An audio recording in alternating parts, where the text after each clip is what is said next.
So US Open starts today, Oakmont Golf Club. We've seen some of the shots already through social media. Jeez. You know, it's looking pretty tough, Pierce. I mean, the last time it was there was 2007. Yeah. It was pretty brutal then. It was. This year is going to be, I think, even more brutal by the looks of things. It is, you're right there. You know, was it Ben Am was playing a bunker shot? I think he hit it 20 feet right at the flag. It came down dead to the hole and then went 20 feet past the hole. So it's going to be an absolutely brutal golf course. Hitting the fairway is going to be at a premium. It's a long golf course, but if you miss the fairway, you're over half a shot worse off for missing that fairway. I think we've seen, was it Justin Thomas dropping a golf ball in the rough, disappeared, and actually trying to see it after he dropped it. So the rough is absolutely penal. And back in 2007, only 52% of people hit the fairway. Only 52% of fairways were actually hit. So long golf course, thick rough, as we can see, and you know, driving at an absolute premium. But then what are you going to do when you get there? The video we did on Monday was about hitting a high towering iron shot, because the greens are massively undulated, faster than Augusta. I have no idea. Scary fast, but I mean, some of the shots that we've been seeing this week, it looks quite silly actually, doesn't it? And I think it's going to make a few of the players look silly on some shots. You know, they're going to be in certain positions, and I think we're going to see some three putts, we're going to see some hacking out the rough, and we're going to see a lot of missed fairways. So I think the person who's going to win this week needs to be finding that fairway and making I suppose, the least mistakes, Pierce. Yes, Andy, there's some brutal holes out there as well. A par 3 at 288 yards, and 300 yards. They can make it 300 yards, I think, but you know, there's some absolute monster holes out there. Yeah, definitely. I mean, some key holes on the golf course. You've got the closing hole on each 9 and 18.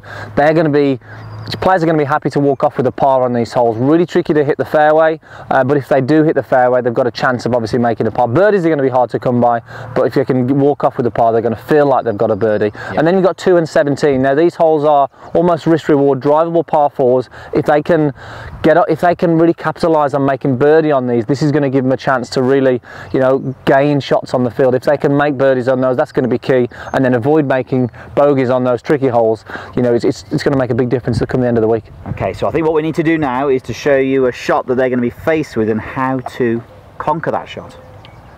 So this is exactly what we're going to see the players face with, Pierce. They're going to miss the fairway, they're buried in the deep rough, they can just about to see the golf ball.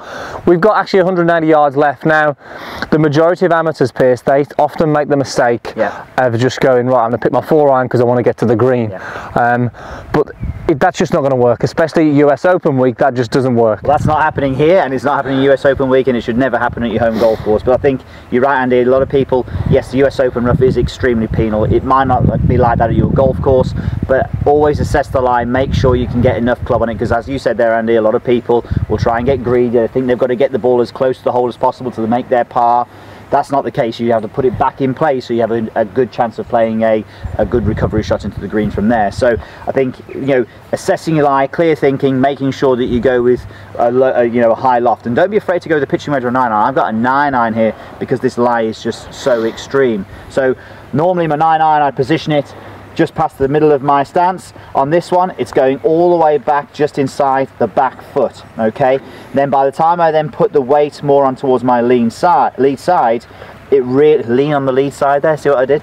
What it does is it allows me to get the golf club and pick it up very steeply in the backswing, and then have a very much downward attack angle when I'm striking the golf ball. The reason I want that is I want to get rid of as much of that grass before the ball as possible. When you strike this, it's not going to feel very nice, but we need as much club head speed on that ball when we strike it to advance it down the fairway. And now, by putting the ball back, leaning on the left leg, having a wristy backswing and hitting down, it's going to hopefully get as much purchase on that golf ball as possible. Definitely. And you know what? Sometimes it's not about always trying to make par. You're going to find the guys this week are just going to limit the mistakes that they're going to make. And a bogey isn't going to be a bad score round the golf course this week. Exactly. From this lie here, a bogey is not the end of the world, but a double or a triple can easily happen if you get a bit too greedy out of it. Definitely. Okay, right, let's see if you can get this back in play then, Pierce. As we said, leaning on the left, ball back, wristy backswing, hitting down, and I'm going to grip it a little bit tighter than normal as well, Andy. Okay. Here we go. And as you can see, you know, plenty of turf, back up the middle of the fairway there. You've got about a 40-yard pitch, but now you've still got a chance of making par there. Yeah. You know, you've took the double bogey out of it. Good chance there. Okay. Okay, so let's get into the all-important picks then, Pierce. So, to win, who's your man to win? My favourite to win. Do Jordan Spieth. Jordan Spieth. Jordan Spieth, he's 6th, I think it is, in short game. He's 7th in putting, which we know he's an amazing putter, and around that golf course. Putting is at a premium. I think his game management is awesome. As we saw at the Masters, didn't play particularly well, but still had a chance to win it. Everyone's thinking he threw it away. Well, he was throwing it away the way he was playing. He just wasn't playing that well, but actually, I'll say he wasn't playing that well. He wasn't striking the ball that well, but he was putting himself into contention. But the one stat that really has sort of jumped out at me when I saw all the different players to pick from was his total driving, he's 18th. So his strokes gained in driving, is 18th. So he's actually quite long as well, isn't he? Sneaky long, so straight and sneaky long. I mean, he's a big, solid guy, but you know, you don't think of him as a McIlroy long. No. But if you're 18th in strokes gained off the tee, you've absolutely got a chance around there, especially with his putting. So Jordan Spieth, definitely, he's the man. And we were talking before that saying that Jordan Spieth is probably he's one of the guys who can win with his B game. If he's not quite on, he has the ability to grind it out, as we saw at the Masters. Really, probably going to need your B game there as well. I'd have no idea what's going to be the winning score. Maybe level par, maybe over par. It could be, couldn't it? Yeah. Okay, so my win, my favourite to win is going to be Henrik Stenson. Now, Henrik Stenson hasn't won since 2014, and he's had a quieter start to the season than most expected. But he's finished, actually, when you look at his results, he's finished top 5 4 times in the last 11 starts. So he's there or thereabouts. So I think that the course as well, you're going to see a lot of the players have to pull out the fairway wood or rescue to hit the fairway, and we all know Stenson loves his 3-wood, and he's very accurate and long with it. So ball striking is very good. This year he's number 2 in stroke gains for approach shots, and last year he was number 1. So I think, you know, I'd love him to win a major. He's got the game for it. He's got the power, the accuracy. Could it be this week he gets back on the on the podium? Maybe. So who's your outsider then, Pierce? Who are you going to go with for your outsider? I would absolutely love this man to win a major more than anyone. I really do believe this. Sergio Garcia. Okay, we know what he's like from his long game. His putting could maybe a little bit better. Short game is very good, but strokes gained off the tee 13th this year, and I think it's 5th or 6th stroke gains approach shots. So and he's won recently as well. And he has won recently, won the Byron Nelson, didn't he? So he's actually, his game is in good shape. He's an amazing tee to green player. Hopefully his putting can be good, but you know, we'll have to see on the day with that. But he's hit more greens in regulation this year than anyone else on the PGA Tour. So I think that's an amazing stat. So we know that he's got the long game.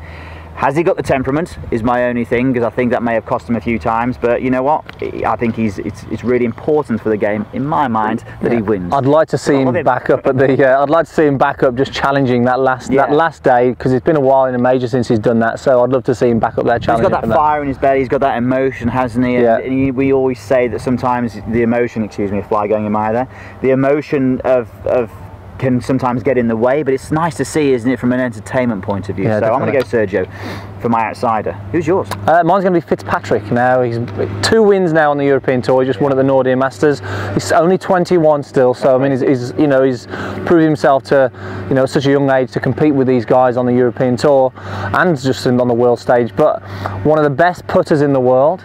He hits fairways and greens for fun. The only thing he might be lacking on is a little bit of distance, but at Oakmont, that's not really that much of an issue. He just needs to find the fairway. Exactly. He might be hitting driver on that 8th. So I think Fitzpatrick, he's high. You know, he's on a good reign of form at the moment. I'd like to see him do well, and you know, such a young age to be challenging people like Spieth and Day. It'd be great to see them in the mix, and Garcia all sort of grouped up there. We'll see. Yeah, it would be good, wouldn't it? I mean, I think, you know, he's got the major game as well now, hasn't he? Did well at Augusta, obviously. So yeah, it could be a good. He led the greens in regulation at Augusta as well. So my man Sergio is the greens and regulation master. We'll see. Okay, guys, hope you enjoyed that. Hope you enjoyed the rest of the US Open. Make sure you check out the other videos that we've done, and we have picks and picks coming back, should I say, for the British Open Championship. So make sure you check that out. As always, guys, post any comments you have down below. If you haven't hit the subscribe button already, do hit that. And Andy, should they do anything else? Yes, go to memymygolf.com, but don't forget to tell us who you think is going to win. Do you think Stenson, Garcia, Fitzpatrick? Who else was it? Spieth, there we go. Enjoy the US Open, guys. Thanks for watching.